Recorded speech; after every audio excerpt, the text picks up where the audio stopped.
Hello दोस्तों, मैं यार एसके सर आप सभी का स्वागत करता हूं इसके टेक्निकल क्लासेस में। तो चलिए दोस्तों, आज बात करेंगे यानी कि मैग्नेट के सभी एमसीक्यू को करेंगे जो टी2 के लिए बहुत महत्वपूर्ण है। तो इसके लिए आप लोग वीडियो को इन तक जरूर देखिएगा। अगर आप लोग हमारे चैनल पर नए हैं तो चैनल को जरूर सब्सक्राइब कीजिए। देखिए दोस्तों, यानी कि सेम ही प्रश्न यानी कि दो शिफ्ट में पूछा हुआ है। ठीक है, ये जो है यानी कि आपको पूछा हुआ है यानी कि 24 से 19 में, और एक जो पूछा हुआ है यानी कि शिफ्ट 1 में, और एक जो पूछा है यानी कि दोस्तों यानी कि शिफ्ट 2 में पूछा हुआ है। ठीक है, तो क्वेश्चन रिपीट होता है, कुछ क्वेश्चन रिपीट होता है।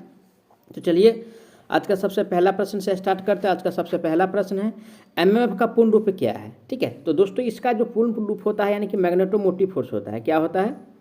मैग्नेटो। ठीक है, मैग्नेटोमोटिव फोर्स होता है।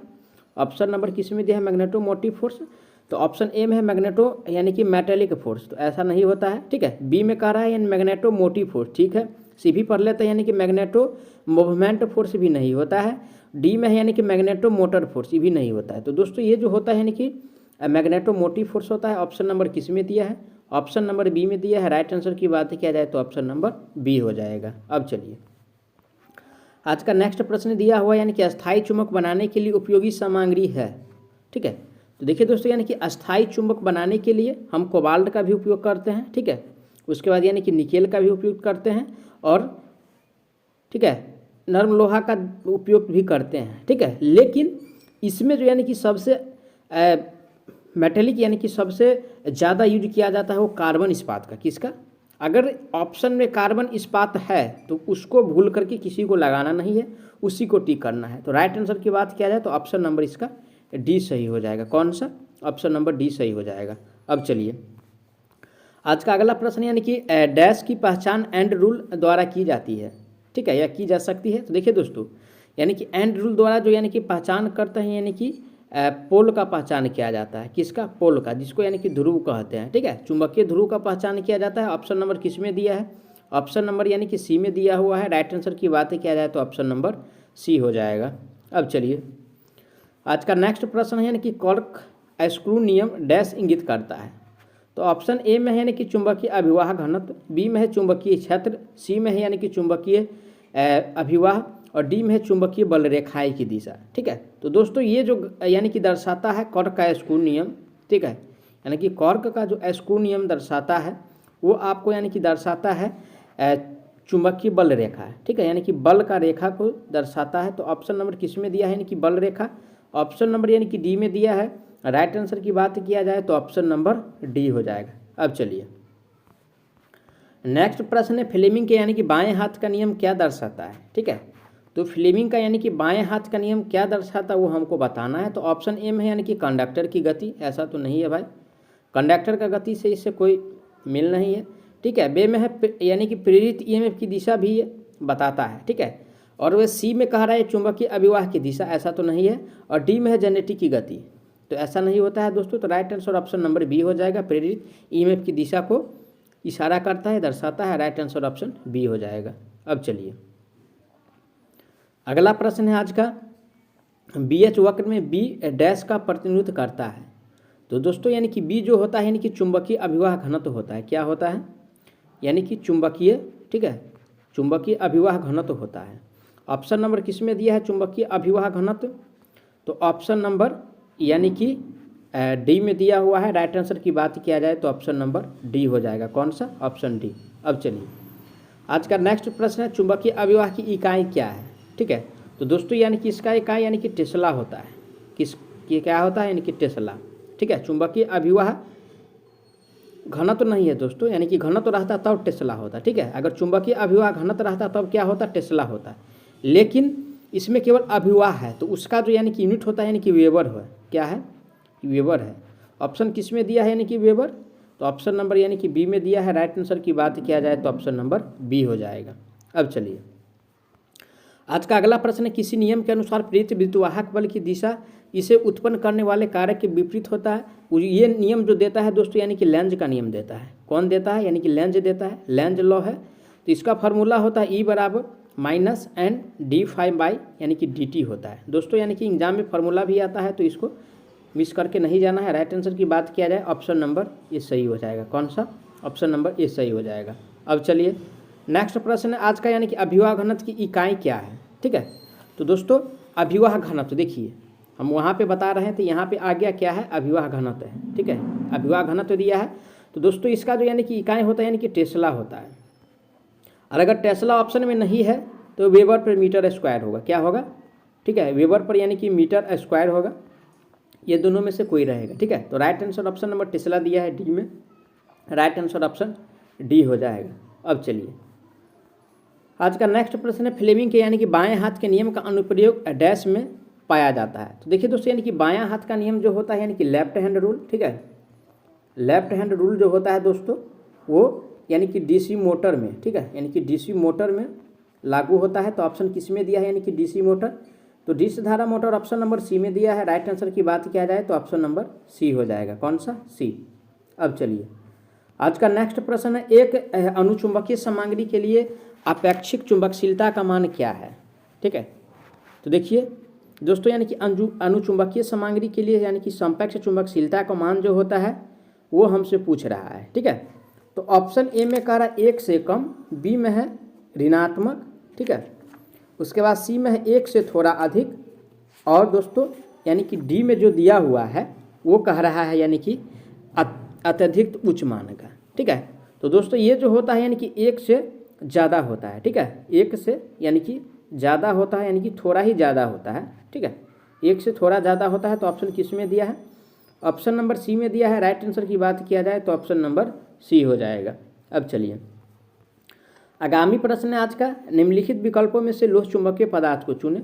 तो देखिए दोस्तों, यानी कि लोह चुंबकीय पदार्थ जो है वो कोबाल्ट है। क्या है, कोबाल्ट। ठीक है, और ऑप्शन बी में दिया है तांबा, ये चालक पदार्थ है। सोना भी चालक है, और शीशा कभी कभी इसको चालक में भी रखा जाता है, और वैसे विद्युत रोधी में कभी कभी रखा जाता है। तो अब यानी कि क्वेश्चंस पे डिपेंड करता है, एग्जाम जो यानी कि जिस डिपार्टमेंट का है उस पर डिपेंड करता है इसको आंसर क्या मानने का। ठीक है, तो इसमें थोड़ा यानी कि डाउट रहने वाला है कोई भी एग्जाम में, तो इसको लेके नहीं चलना है। चलिए इसमें इस क्वेश्चन में पूछ रहा है कि लोह चुंबकीय पदार्थ दोस्तों कोबाल्ट है। राइट आंसर की बात किया जाए तो ऑप्शन नंबर ए सही हो जाएगा। ठीक है, अब चलिए आज का अगला प्रश्न है, हवा की पूर्ण यानी कि पारगम्यता क्या होता है। तो देखिए दोस्तों, हवा का जो पारगम्यता होता है वो यानी कि 4 पाई गुना में 10⁻⁻7 हेनरी पर मीटर होता है। क्या होता है, हेनरी पर मीटर। ऑप्शन नंबर किस में दिया हुआ है, ऑप्शन नंबर बी में दिया हुआ है। राइट आंसर की बात किया जाए तो ऑप्शन नंबर बी हो जाएगा। ठीक है दोस्त, यानी कि क्वेश्चन थोड़ा ज़्यादा है इसलिए थोड़ा स्पीड में बता रहे हैं। आप लोग ध्यान से वीडियो को जरूर देखिए, और नए हैं तो चैनल को जरूर सब्सक्राइब कीजिएगा। चलिए आज का अगला प्रश्न है, यानी कि क्यूरी बिंदु वह ताप है जिसके ऊपर एक लोह चुंबकीय पदार्थ डैश हो जाता है। देखिए दोस्तों, यानी कि लोह चुंबकीय पदार्थ जो है यानी कि किस में बदल जाता है, तो ऑप्शन ए में कार्य यानी कि अनुचुंबकीय में। ठीक है, बी में है समवाही में, सी में है यानी कि रोधक में, और डी में दिया है यानी कि परतुचुंबकीय में। ठीक है, तो दोस्तों ये जो बन जाता है यानी कि अनुचुंबकीय बदल जाता है। क्या, अनुचुंबकीय बन जाता है। ऑप्शन नंबर किस में दिया है, अनुचुंबकीय।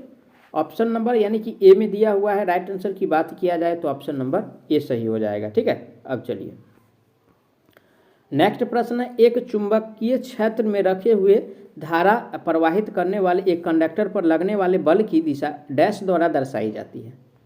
तो देखिए दोस्तों, एक चुंबकीय यानी कि क्षेत्र में कह रहा है, कहाँ, चुंबकीय क्षेत्र में कह रहा है। ठीक है, और दोस्तों ये जो कह रहा है यानी कि किस पे लागू होता है, तो ऑप्शन ए में फ्लेमिंग के बाएं हाथ का नियम। ठीक है, यानी कि दाईं मुट्ठी के नियम तो नहीं होता है, कॉर्क नियम पे भी नहीं, फ्लेमिंग के दाएं हाथ का नियम पे भी नहीं। तो दोस्तों यानी कि कंडक्टर में जो लगता है वो फ्लेमिंग के लेफ्ट हैंड रूल लगता है। तो option number A is the right answer on this question.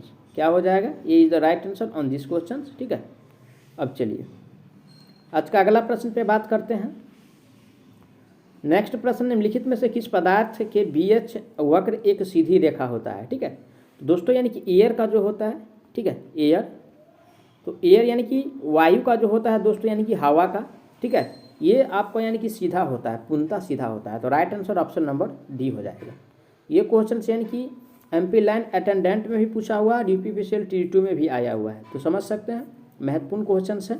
अब चलिए आज का नेक्स्ट प्रश्न है, यानी कि आयरन, निकेल और कोबाल्ट धातु है, डैश धातु है। तो देखिए दोस्तों, ये सब जो है क्या है, तो ये सब यानी कि लोह चुंबकीय पदार्थ है। ठीक है, यानी कि फेरोमैग्नेटिक सब्सटेंस है।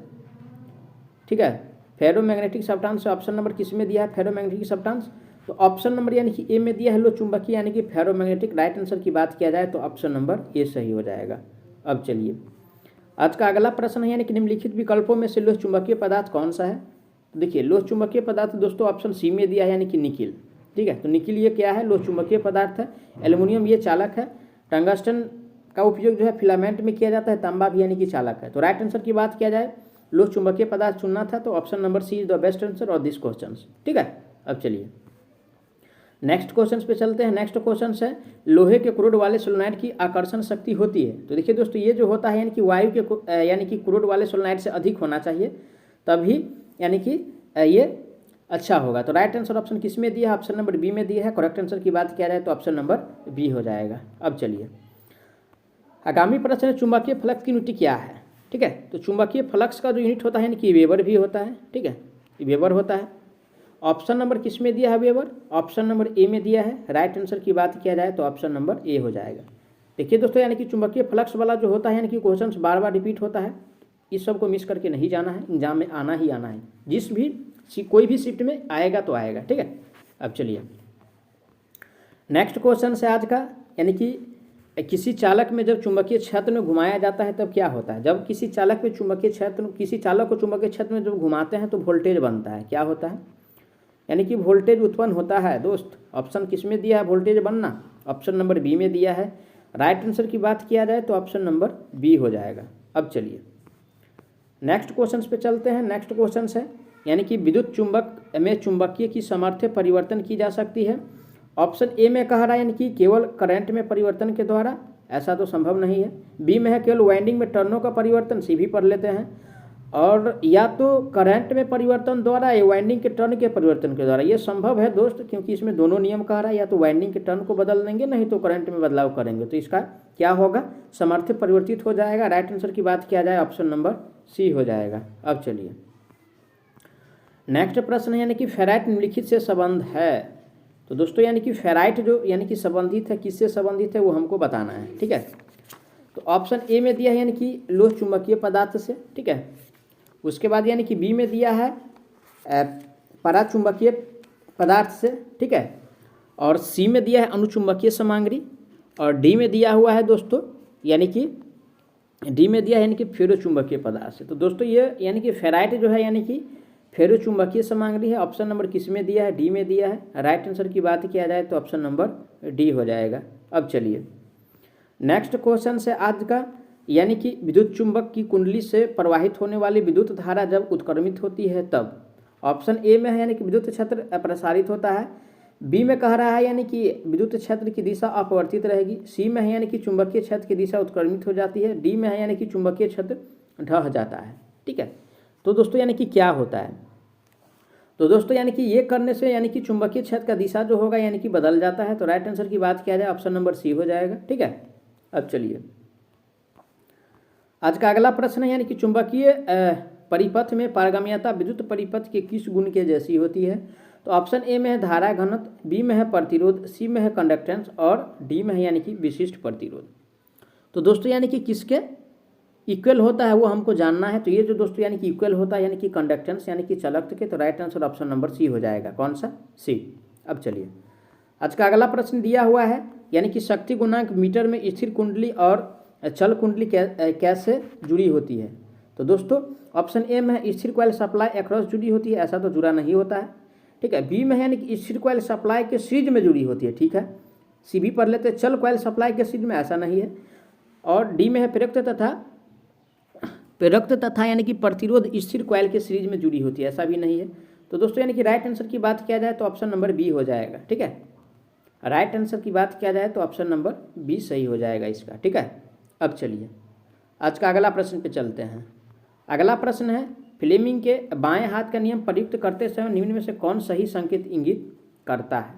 तो ऑप्शन ए में है यानी कि अंगूठा गति, चलिए ठीक है। तर्जनी यानी कि धारा, नहीं दोस्त, तर्जनी जो है यानी कि चुंबकीय क्षेत्र बताता है, धारा नहीं बताता। तो ये सरासर गलत हो गया यहीं पे। बी पढ़ लेते हैं, यानी कि अंगूठा का चुंबकीय क्षेत्र कभी नहीं। और डी में है यानी कि अंगूठा जो है यानी कि गति, ठीक है। तर्जनी चुंबकीय क्षेत्र, ठीक है। और मध्यम उंगली धारा की दिशा, एकदम राइट है दोस्तों। तो राइट आंसर की बात किया जाए ऑप्शन नंबर सी हो जाएगा। कौन सा, ऑप्शन नंबर सी हो जाएगा। अब चलिए आज का अगला प्रश्न दिया हुआ है, यानी कि हिस्टैरिसीस चुंबकीय परिपथ में ऐसी परिघटना है जिसके द्वारा ऑप्शन ए में है, यानी कि एच जो है बी से पश्चगामी नहीं दोस्त, एच जो है बी से पश्चगामी नहीं रहता है, बी जो है एच से पश्चगामी रहता है, बी जो है यानी कि एच से पश्चगामी रहता है, लेकिन एच जो है बी से पश्चगामी नहीं रहता है। तो बी में कह रहा है बी एच से पश्चगामी रह जाता है, एकदम ठीक है। और डी का सी में है, यानी कि बी एच से हमेशा समान कभी नहीं होगा। और डी में है नियत अभिवा स्थापित किया जाता है, ऐसा भी नहीं होता है। तो राइट आंसर की बात किया जाए ऑप्शन नंबर बी हो जाएगा बेस्ट, ठीक है। अब चलिए नेक्स्ट क्वेश्चन पे बात करते हैं। उससे पहले अगर आप लोग नए हैं तो चैनल को प्लीज़ ज़रूर सब्सक्राइब कीजिए। अब चलिए आज का अगला प्रश्न दिया है, यानी कि फ्लेमिंग के वामहस्त नियम के अनुसार जब तर्जनी उंगली फिल या फ्लक्स की दिशा की ओर इशारा करती है तब बीच की उंगली निम्नलिखित की दिशा की ओर इशारा करेगी। तो देखिए दोस्तों, यानी कि बीच का जो उंगली इशारा करता है वो हमको बताना है, वो भी लेफ्ट हैंड रूल, ठीक है, ठीक है। बीच का उंगली जो इशारा करता है वो हमको बताना है, ठीक है। तो ऑप्शन ए में कह रहा है, यानी कि दोस्तों ऑप्शन ए में कह रहा है आपको, यानी कि चालक में धारा, ठीक है। बी में है यानी कि चालक की गति, और उसके बाद दोस्तों यानी कि सी में जो दिया हुआ है आपको, यानी कि चालक का परिणामी बल, ठीक है। सी में दिया है यानी कि चालक का परिणामी बल, और डी में क्या दिया हुआ है, इनमें से कोई नहीं, ठीक है। तो दोस्तों राइट आंसर की बात किया जाए तो ये जो बताता है, यानी कि चालक में धारा बताता है। क्या बताता है? चालक में धारा बताया जाता है इसके द्वारा। ऑप्शन किस में दिया है चालक में धारा? ऑप्शन नंबर ए में दिया है। राइट आंसर की बात किया जाए, करेक्ट आंसर की बात किया जाए तो ऑप्शन नंबर ए हो जाएगा। अब चलिए आज का नेक्स्ट प्रश्न है, नियम जो प्रेरित ईएमएफ और धारा संयोग यानी कि उन्हें उत्पन्न करने वाले कारक का विरोध करता है वो लॉ जो है किसका है? देखिए दोस्तों, ये डीएमआरसी का क्वेश्चन था, लेकिन हमको वीवीआई क्वेश्चन लगा इसलिए हम ले लिए हैं, ठीक है। तो दोस्तों ये जो बताता है यानी कि लेंज का नियम बताता है, ठीक है, लेंज लॉ बताता है। इसका फॉर्मूला होता है ई बराबर minus N d phi by d t होता है, ध्यान रखिएगा आप लोग, ठीक है। तो ऑप्शन किस में दिया है लेंज का नियम? ऑप्शन नंबर ए में दिया है। राइट आंसर की बात किया जाए तो ऑप्शन नंबर ए सही हो जाएगा। तो दोस्तों आज का सेट को यहीं पे समाप्त करते हैं। इस सेट में लगभग यानी कि 35 क्वेश्चंस के आसपास, ठीक है, 35 क्वेश्चंस हैं, और सारा क्वेश्चंस को आप लोग ध्यान से देखिए, ठीक है, पैटर्न को समझिए। अगर कोई डाउट होता है तो कमेंट बॉक्स में कमेंट जरूर कीजिए, आपको रिप्लाई बहुत जल्द मिलने वाला है। साथ ही साथ अगर हमारे चैनल पे नए हैं तो चैनल को जरूर सब्सक्राइब कीजिएगा और वीडियो को शेयर करना नहीं भूलिएगा। तो चलिए मिलते हैं नेक्स्ट वीडियो में, तब तक के लिए जय हिंद।